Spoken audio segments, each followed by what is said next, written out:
Welcome everyone to Peak Productivity with Ivy League. My name is David Needham. I'm excited to talk today about this. I'll get into the details a little bit later, but specifically for me, I discovered the Ivy League method about a little bit over, well, maybe 2 months ago. I'm a training manager at Pantheon. I was hired there just back in October, and I was struggling a little bit because, as Drew was talking about in the previous session, autonomy. It's a great motivator to keep you excited about work. It can also be a little bit tricky if you aren't good at sort of giving yourself good discipline and able to be autonomous and kind of keep good track of the things that you need to do each day. And so I find myself struggling. There's a lot of stuff to do. Pantheon's a very busy, fast-moving, and all sorts of different directions sort of company. And there are a lot of opportunities for me to stay busy and have things that were good to do, but what's the best thing that I could be doing right now? I wasn't really sure. So that's where I'm coming from. If you want to tweet at me, you can do @David Needham. Also, the slides will be available. There's speaker notes that have a lot more information and resources at the end as well. The speaker notes will always be at the bottom there, so you can access them anytime you want. All right, so let me start by telling you a little bit about Ivy League. Ivy League was born in 1877. He was famous, or he kind of made a name for himself as a productivity expert and a public relations guru. He became really popular back in the day as someone who was the public relations person for the Rockefellers. And that's was pretty impressive back then. But the thing that I'm really focused on, I heard a story, and to be perfectly frank, I don't know if it's 100% true. Like many old stories like this, it may not be true. However, the story goes, back in 1918, he was introduced to a man named Charles Schwab. It's not the Charles Schwab you might be thinking of. It's not the financial expert, guru guy. This Charles Schwab was the richest man in the world back in 1918. He was the president of Bethlehem Steel Corporation, which was a big ship maker, big industrial steel production company. And they were at the top of their game. It was the boom for that sort of industry. And he felt like, he being Charles Schwab, felt like there were some inefficiencies. There were some things that they could improve about their team workflow, about their team practice. And so he brought in Ivy League and said, we would like you to help audit our teams, see what we can improve. And so Lee said, okay, great, just give me 15 minutes with each of your executives, just 15 minutes, that's all I need, and then we'll see how it goes. And so Charles Schwab, being the businessman he is, says, okay, how much is this going to cost me? And Ivy League said, nothing, unless it works, and then just pay me whatever you think it's worth. Okay, so he's a businessman. He's like, okay, this is attractive. Like, let's do it. Like, there's nothing to lose. So Lee does it. He spends 15 minutes with each executive in the company, and he kind of shares the secret strategy. So what is the strategy? That's what we're going to get into today.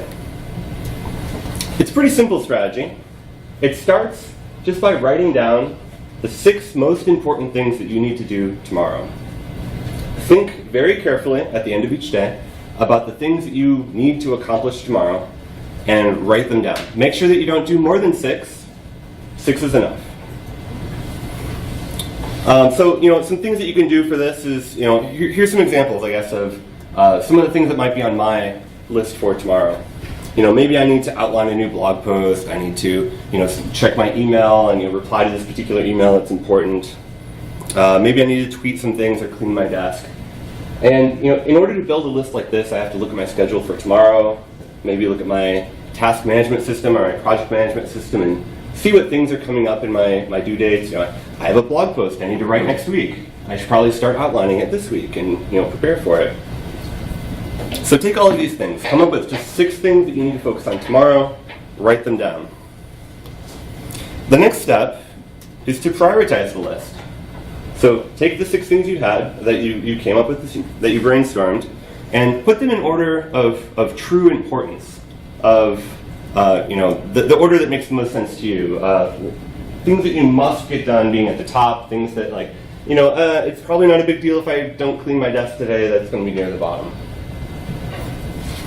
And then you also want to think about when things are due, look at your due dates. If you have something due tomorrow, it should probably be very close to the high on the list. You're sure that you get to it each day. You also want to think about things like meetings. If you have a 10 o'clock meeting and you need to set aside some time to prepare for that meeting, to write your slides or to just kind of prepare yourself mentally, then that should probably be pretty high on the list too. So prioritize the list based on the priorities that you see. The next thing is just concentrate on one thing at a time. It can become very tempting to multitask, to kind of focus on this and this and this, and even to let yourself become distracted by offering to help people or by engaging in conversations or whatever. Just focus on this one task. You have to remind yourself consistently, yesterday I said my number one task has to be done today. It is the absolute most important thing to do. So when you start work that morning, you work on that one task until it's done. After that's done, you go to the number two task, and you keep going. So you look at one and go through the list. At the end of the day, if you haven't finished everything on the list, which can happen from time to time, it might even happen more often than not, depending on the size of your tasks, you bump those things to the next list. So in this example, maybe I completed everything except for cleaning up my desk. At the end of the day, I don't have time to do that. So I would, the next day, start that at the top of my list, or at least be on the list, and I would have to reprioritize again and see if it's important enough that I need to do it the next day. Okay, and then the last step is just to repeat. Do this every day, at the end of your workday. Think about the 6 things that are most important tomorrow, write them down, prioritize them, one thing at a time, rinse, repeat over and over and over and over and over, perpetually. And this works.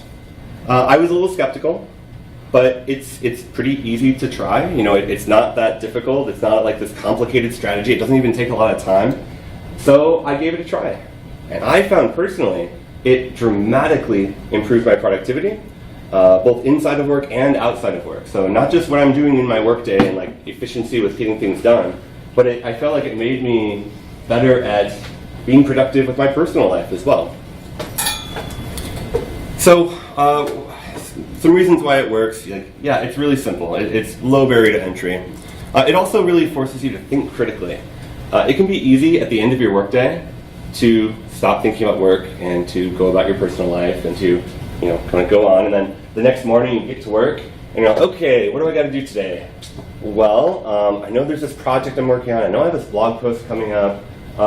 Email. I got to reply to this email. Boom, boom, boom, boom, boom. Okay. Oh, another email. Okay, boom, boom. Oh, you need help? Okay, I'm going to go help you. And then at the end of your day, you feel like you've been running around. You've been doing all these things. You've been productive, maybe.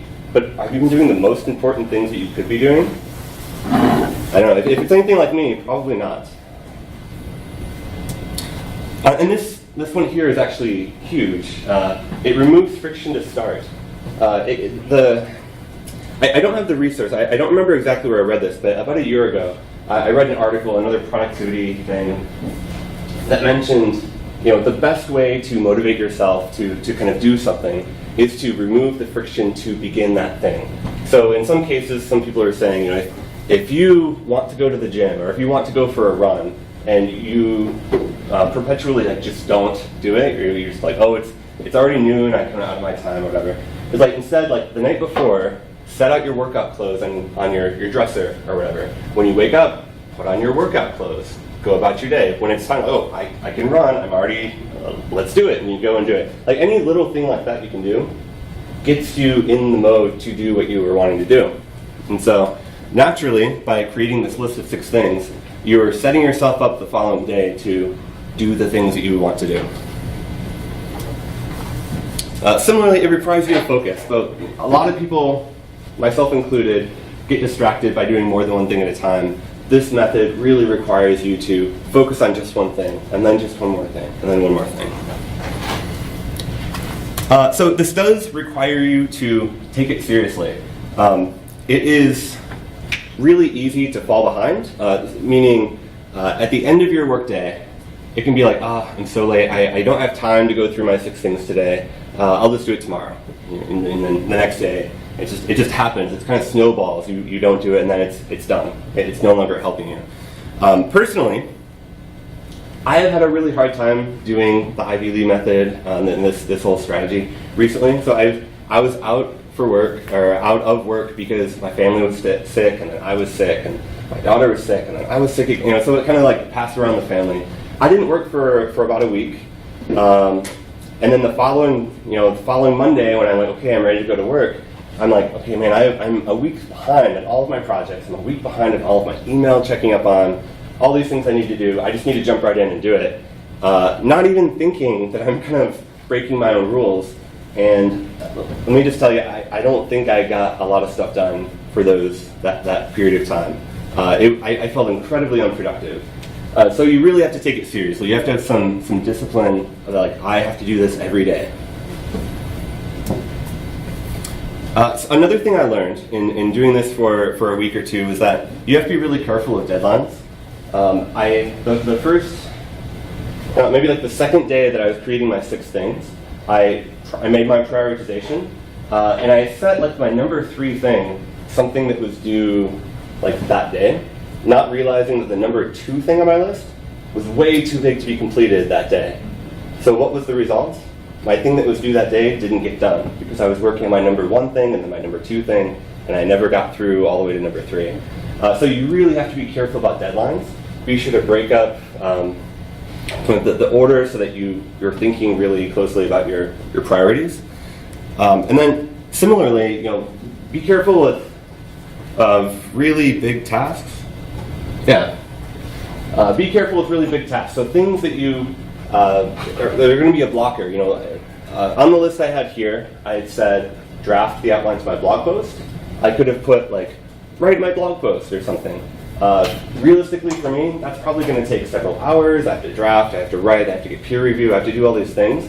And so if I had something on my list that said, write my blog post, and it's number 1 or number 2 or number 3, I'm never going to get to the ones below it. It's just too big of a task for me to be productive for this.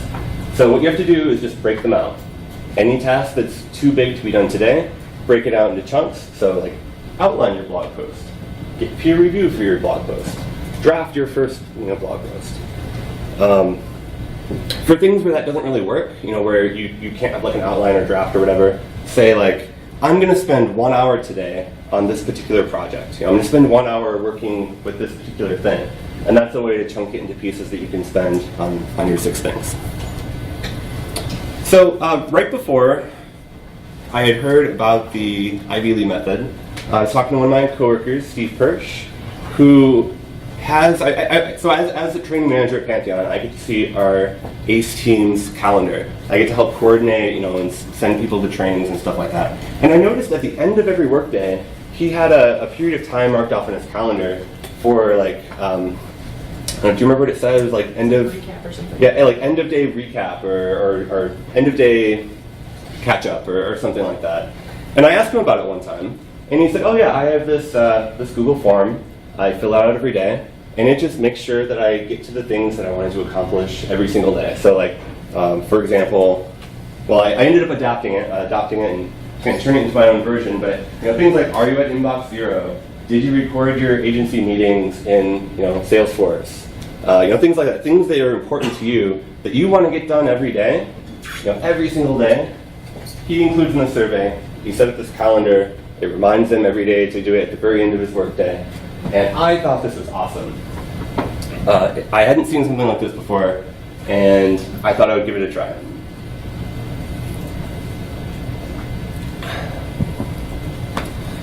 So I took it. I changed the questions. Not all the questions were relevant to me, and I think that's an important thing to note. This is available. Also, you can clone it. You can make your own on just Google Drive. But at the end, I'll have a link to so you can grab it yourself if you want. But not all the questions are going to be relevant to you. Add more questions that are relevant to what you need to do. And I tried it and it was like, wow, this is really good. Hey, you know, I bet the Ivy Lee method would be really cool with this. Like, why can't I adapt and make changes to this so that the Ivy Lee method is being tracked, or the Ivy Lee method is being recorded, or augmented in some way? So I tried it. Let me take a step back though. Here are a few things that I have in my list, just to maybe inspire or to give you an example. Are you at inbox 0? It is really difficult to do inbox 0, depending on your methodology for inbox 0. But I found that if you do the Ivy Lee method, and if you have this Google form, getting to inbox 0 is actually pretty easy. I don't have time to talk about it in this session, but at the end, if you have a question, I can kind of expand on that then. So inbox 0 would be great. Have you tweeted some helpful resource today? I personally aren't good at tweeting or social media in general, so just reminding myself to get out and do something like that is good for me. Have you reviewed your schedule for tomorrow? This is huge, especially as you're preparing your Ivy Lee, your 6 things, to look at what your schedule is tomorrow and make sure you're prepared for that. For me, so I'm a Christian, and I personally find that I am a better person. I'm more kind of centered. I'm able to cope with my day if I start out by reading my Bible and praying. And so for you, maybe it's meditation. Who knows, whatever your religion or background is. Just taking time for myself to do that is important to me, so it's on my list. I also started thinking about how can I apply this to personal fitness? What's something that'd be super easy, low barrier to entry? So I thought, okay, well, I'm just going to do 10 push-ups. I can do 10 push-ups. It's pretty easy. Good place to start. So I said, okay, every day I'm going to do 10 push-ups. Over time, you can increase that. So you could say 15, 20, or maybe twice a day you're going to do it, or whatever you want to do, whatever your goals are. And also journaling. I've been trying to get into journaling. I've done it sporadically here and there. That's another great question to add to the list. So think about what's important to you. What do you want to accomplish each day? Add those to your Google form. And then I added some Ivy Lee housekeeping tasks. So did I complete the 6 things that I set out to do today? Yes or no? What are my 6 important things to do tomorrow? I put them in the Google form, and they're saved there for me, forever for Google. And then did you add these to your task list? So I personally use Wunderlist on my computer. I have the app. I have it on my phone. I set up reminders and all that stuff. I put it in my Google form so I have it stored forever, but then I move all the 6 things that I put there into my task list so I can refer to it throughout the day from my phone or wherever I need it to be. A few tips. Here are a few things I kind of discovered along the way. With the Google form, I turned it into a quiz. It's a fairly new feature, I think. But you can give each thing on your list, each question, a right and wrong answer. So it's like, did you do it? Yes, that's the right answer. And then assign a point value for it. So you can actually weight the things so that at the end of your day, it'll give you a score on how well you did, and it'll be weighted based on the things that are actually important to you. So it's like, oh, did I do 10 push-ups today? That might be worth 10 out of 100 points or something. And you can use that. It's really cool.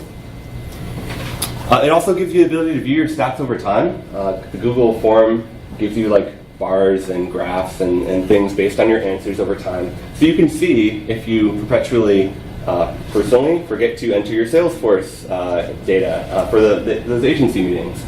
Those things it's really helpful just to see what things you have trouble with, and so you can correct that. Also, just like Steve Kirsch, setting up a calendar reminder. Going into Google Calendar or whatever you use, and set up a reminder so that you know at the end of your day that you need to do this.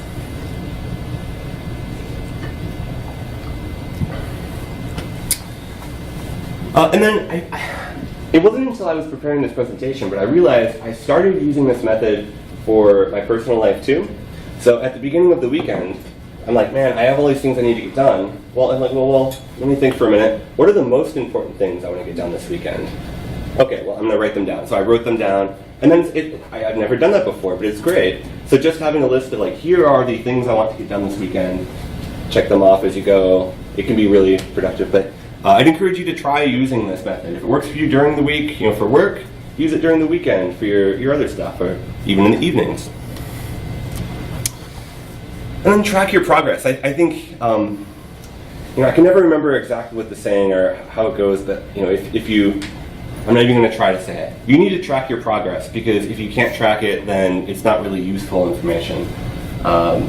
It's the way that you can see how well you're doing over time and improve. So there are a few ways. I mentioned the Google survey. It gives you information like that in there, so you can see how well you're doing over time. And as I was going through this, I actually discovered another way to track it, involving Jerry Seinfeld. So Jerry Seinfeld, as you know, is a famous comic. He was once asked, and this is another story, and it might be true or not, and I don't know, and that's not important. But he was asked several years ago by another comic, like, how can I become a better comedian? And he said, well, write good jokes every day. And that sounds like kind of a throwaway answer. It's like, okay, whatever, yeah, okay. But he went on and said, the thing that works, the thing that really works to become a better comedian is to get a calendar, like a big wall calendar, something you could like put on your wall that you'll see every single day. And every day that you tell a joke, every day that you write something down that's a joke, put a big X on the calendar for that day. Over time, you'll start to see your progress. You'll start to see the pattern. You'll start to build like a chain, is what he called it. And he said you'll start to inherently see the chain as you build it. So like this one here in March, and you'll never want to break the chain. You'll remind yourself, I don't want to break the chain. I got to do it today. I got to do my thing today. And this is something you can apply to the Ivy League method. It can fit in there very well. So whether you get a big wall calendar or you use on your phone or whatever you do, whatever works, being able to track it every day and mark it off using the Seinfeld method, it can be really, really good for you. Yeah, and the reason for this is thinking about the little incremental increases. Writing one single joke may not be a big deal, but over the course of time, over months, one joke per day really adds up, and that's the sort of increase that we're trying to really tap into with the Ivy League method. Another thing that I found, there's this great book called Get Clients Now. In my previous career, I ran a small agency, and I did a lot of everything. So I did a lot of sales, marketing, things like that. I wasn't very good at it, but I didn't know what to do also. I was kind of, going here and there. And so someone recommended this book and I got it. And this is a book, but it's like it says, a 28-day marketing program. The first half of the book is all about identifying your goals, what things you need to do to accomplish your goals. And then the second half is you read it once each day for 28 days as it motivates you and encourages you to try different things and whatever. And it comes along with this fancy thing you can print off, and I printed this, I put it up on my wall next to my desk so I could see it, and you enter in your success ingredients, the things that will help you to be successful towards meeting your goals, and the various action items that you need to accomplish each day to accomplish your goals. And then each day that you do it, you mark it off. This was super successful for me. I went from, like contacting clients and making contacts and doing things like every now and then because I was doing it haphazardly, to every day I was not meeting my goals on here every day, but I was doing so much more on the whole than I was doing before. So here's another way.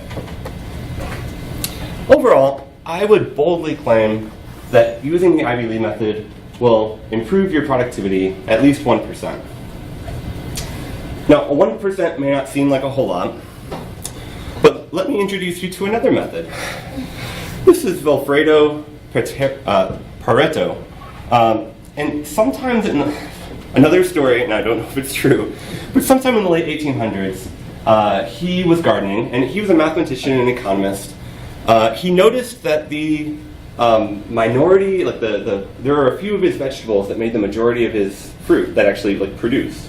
And he's like, wow, that's really kind of strange. And he measured it, and he was like, 20% of the peas in my garden actually produce 80% of the yield of all the peas. And so he said, wow, that's really interesting. I wonder if it applies to other things in life too. So he was in Italy, and he looked at statistics through his local government and discovered that 80% of the land in Italy was owned by 20% of the people. He took it further and discovered that 30% of the population in England earned about 70% of the income, and he kept going and kept going and kept finding this. Eventually, this has become pretty popular today with productivity and like, Timothy Ferriss and people like that. It's become known as the 80-20 rule, or the Pareto principle, which isn't quite as catchy, but that's okay. And this is pretty interesting, and lots of people have been asking, why is that? Why do things tend to go towards 20% produces 80% or whatever? And part of the reason, let me just get into some examples first. So let's say 10 companies put in a pitch for a potential client. They're trying to get the website deal. Only one of them will actually win the project. So only one of them actually gets the reward for all the work that they did. Or let's say you're applying for a new job. There might be hundreds of candidates, but only one person gets the job. So out of all of the people who are putting in the effort to do something like this, only one person gets the job. So they get everything. They get the entire pot. This is known as winner take all, which is something we see throughout the entire world. It's throughout nature, throughout everything, how we interact with other people. And it's strange because the difference between number 1 and number 2 could be razor thin. It could be 1%, but that 1% makes the difference between getting everything and getting nothing. So for example, plants compete for similar resources. So vegetables in his garden are competing for the soil, the moisture and the nutrients and the sunlight and things like that.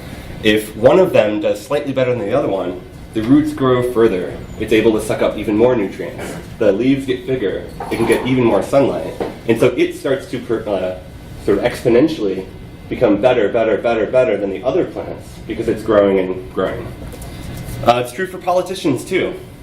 Once a politician becomes elected, they're famous, their name is known, they're out there and doing their thing. It's way easier for them to become elected a second time or to another position. And also in some of these situations like politics, it's also easier for them to sort of stack the deck in their favor. They're able to make it easier for them to win the next time. Authors compete for the bestseller list. Once you become a well-known author that's at the top of the list, people know you, they follow you, publishers give you great deals, and you become perpetually popular. Athletes, similar thing. You're going after the gold medal, you're going for the some sort of reward, same thing. Companies compete for the same client. TV shows compete for the same hour of attention. That's why some TV shows might only have 1 season, while others will have 15, 20 seasons. Once it's popular and known and people become familiar with it and they like it, it can just go on and on and on, even though it may not be as good as the one that went for 1 season. So now, imagine for a minute that we're in the Olympics and there are 2 women going through the swimming event.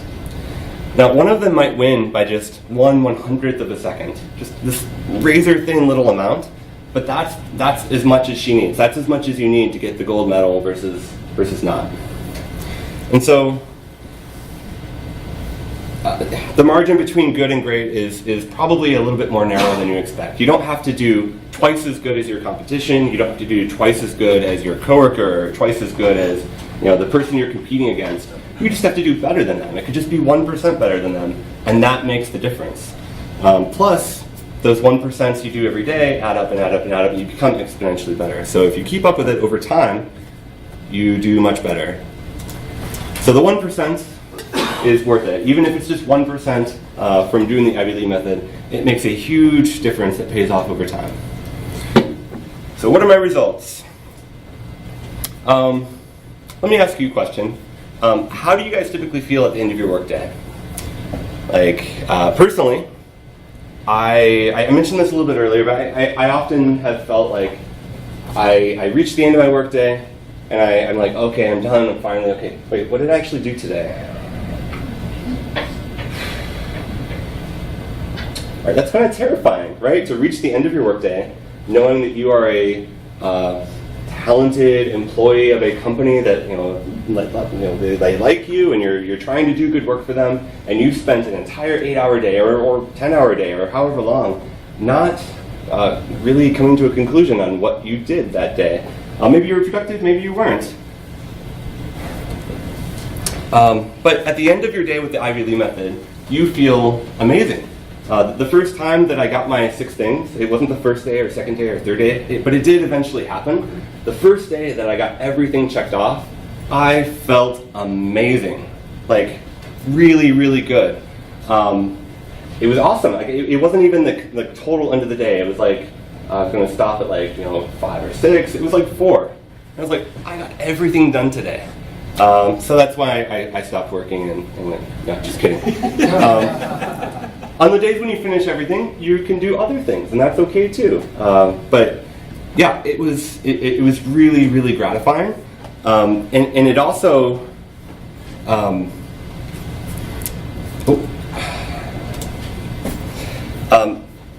it also means that when I reach the end of my day, and I know I did stuff today, but what did I do? You have this list of things you did. And not only a list of things that you did, but a list of important things that you identified the day before that you did today. And that's really gratifying and important. So even if you didn't finish everything, you still feel really good about the work you did.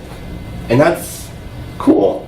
I mean, that's not normal, right? It's so much more normal to reach the end of your day and feel like, yeah, you did okay, but whatever, and go about. But to feel really good about your work is pretty cool. And so throughout the day, if you're doing the Ivy Lee method, even if you're not, like, you're going to have things come up. You're going to have something urgent pop up that needs to be done. My boss is going to come and say, hey, here's this thing we need to do. It has to be done today. Okay, well, what can I do? I can't say, well, sorry, I made my list yesterday. Too bad. But what it means is that I can take this thing. So, I have this thing I need to do today. I can look at my list of things that I have today and say, okay, well, which one of these things can I bump? Which thing can I take off? And where in the priority list does this new thing fit? So it gives you time to manage your day and say, okay, I'm still going to get my things done, but here's where this new urgent thing fits in. And this means that you feel prepared, which is pretty cool.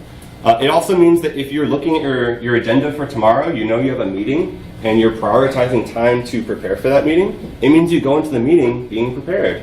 You've looked at the Salesforce data to know who you're about to talk to. You know the history. You've looked at the website that you're preparing to make, and you're prepared to talk about it, which also doesn't happen all the time. It's too frequent where you have a meeting, it starts in 5 minutes, I better learn all about this client in 5 minutes, Google, or whatever.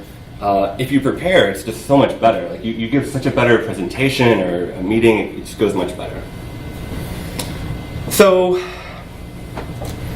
let me jump back. So at the beginning in the story, I mentioned that Ivy Lee said he could, not pay anything or pay whatever Charles Schwab thought it would be worth for this.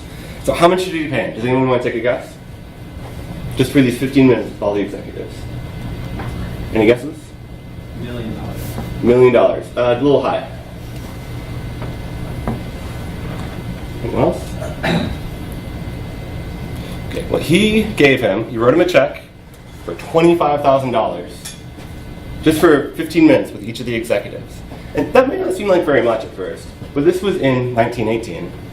With inflation and all that stuff, that worked out to be about $400,000. Can you imagine inviting someone to spend 15 minutes with all your executives? Maybe it takes a few days, and writing them a check for $400,000? And this was a stingy businessman that was the richest person in the world at the time. Can you imagine what would it take to encourage him to give this much money to someone unless it was really good and really productive and he really saw the value in it for his company? So that's the Ivy Lee method. I have some references that are in the slides here.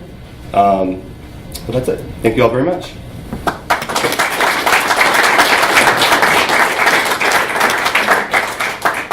I do have some time for questions, but I wanted to touch on a couple things real quick.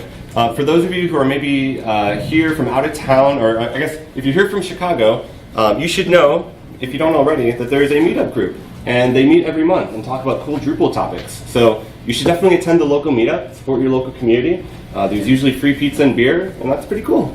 Also, you should attend the sprints. I don't care who you are or what your background is. If you have a computer with you, you can contribute to sprints in some way. So we have people ready to lead sprints on things like documentation, which is a super non-technical topic to contribute to. We'll also have lots of mentors there to help out, so there's very low barrier to entry. It's on Sunday. It'll be lots of fun, lunch is included. Also, if you're looking for more productivity and sort of self-improvement stuff, Tessa, my colleague here, is talking about mom problems, how to manage life and still be a great developer at 11:30 tomorrow. And don't be discouraged by the title. If you are a dad or you're a guy or something else and you want to come, that's good. It's not just for moms, right? Or you have a chaotic life. It really actually kind of like builds off of your stuff. So okay, perfect. It builds off of that. this. It'll be great. Excellent. All right. Any questions?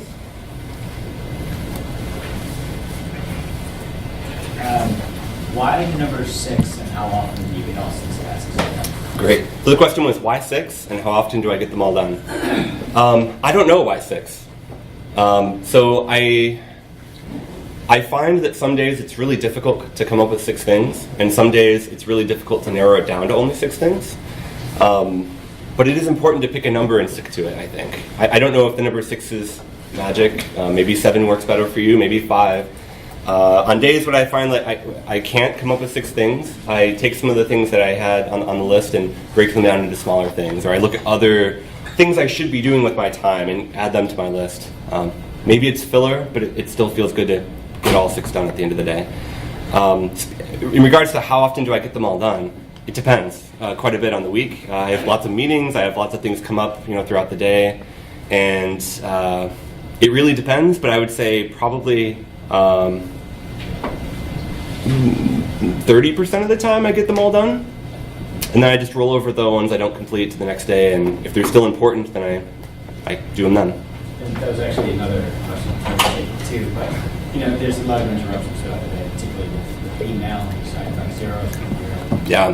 Things. How do you handle that? So do you not look at email at all when you're doing some of these tasks, and then at 4 o'clock and then the day just catch up on all the emails? Yeah, so the follow-up question was about email and how do you stay productive with email kind of constantly coming in.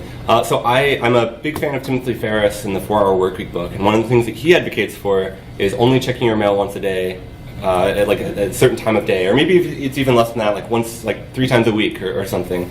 I can't do that. That wouldn't work for me. I've tried it, and I don't have a discipline around my email where I'm not checking it, but I do find if I'm doing the Ivy Lee method and I'm sticking to my one thing and I'm only doing my one thing, I don't think about my email. If I'm only really focused on the one thing, that email just, maybe between 1 and 2 I'll go check my email, but it's not a problem. As far as inbox 0 goes, it's not difficult with this method because when you get an email, if it's something that's not important, if you don't need to reply to it, you read it, whatever, you can archive it, delete it, like you're done. If it's something you need to reply to right away, something urgent, then you need to think about how that works in your list and you do it right then. But if it's something that's like, I need to reply to this by the end of the week, or I need to do this eventually, what I do is I actually, so we have an app, a plugin for Google Mail, where we can actually, I forget what it's called, but it sort of like bounces the email back to you. So it'll hide it from your inbox and then it'll pop up again. Boomerang? It's like Boomerang, but it's not. So it's similar to that. So it'll make it disappear and then it'll appear on the day you want. But I personally find it useful to use my task management system to add a to-do to I need to follow up with so-and-so by this date, and I'll put a due date on it. And then it'll be in my inbox so that when I'm creating my list for that day, I can go in and say, what do I need to do tomorrow? I need to reply to that email, put it on the list, and then I do it. So at the end of the day, I end up with inbox 0 because everything's either been scheduled, it's not important, or addressed right away. Yes? So you said something about when you have tasks that are too big, you need to break them down so that you don't get stuck on just one thing all day. Is there a certain time that, an ideal length of time or duration for a task? So the question was, is there an ideal time or duration for a task, like when you're breaking it down from a big one to several small ones? It probably depends on the task and how you work. I know, there's lots of it was like Pomodoro, which says you work in tiny little chunks throughout the day. That doesn't work for me. And the type of task can be broken up in different ways. Like milestones are very clearly defined. If you can't define the milestones, then setting a timer like an hour or 2 hours or whatever is probably the best way. I don't have any research on like what the ideal time is, so I just kind of arbitrarily said like, well, I would be pretty happy if I spent an hour on this today, and then if I spent an hour on this tomorrow, I'd be pretty happy with that too. And then eventually you end up with it completed. Yes? I just wondered how you handle distractions such as like Slack or a chat or something when you're trying to focus on things. Yeah, great question. So how do you handle distractions like Slack and things like that? So in Slack, I have all of my notifications turned off as much as possible for like the channels that aren't relevant. So unless they mention me, I don't get notified about it at all. And then if I really need to focus, I close it, and then I don't get the notifications that way.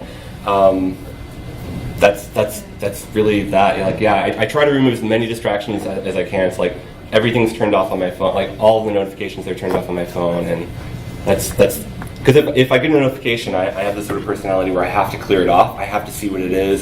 So I have to remove those from my workspace. Otherwise, it'll bother me. Yeah. Yes. Do you combine this with any other techniques, like standing up and working for a while, sitting and working for a while, or any of those strategies? Yeah. So the question is if there are any other techniques like standing and sitting, for a little while. So I have a standing desk at home, and I have a tall stool that I use. I try to stand as much as possible. I try to do like little exercise things throughout the day. The push-ups are the only ones that I actually have on my list. That I want to do those every single day. But I thought about adding more, but I haven't yet. I don't have a particular routine with like sitting and standing. I just stand until I feel like sitting and do the opposite.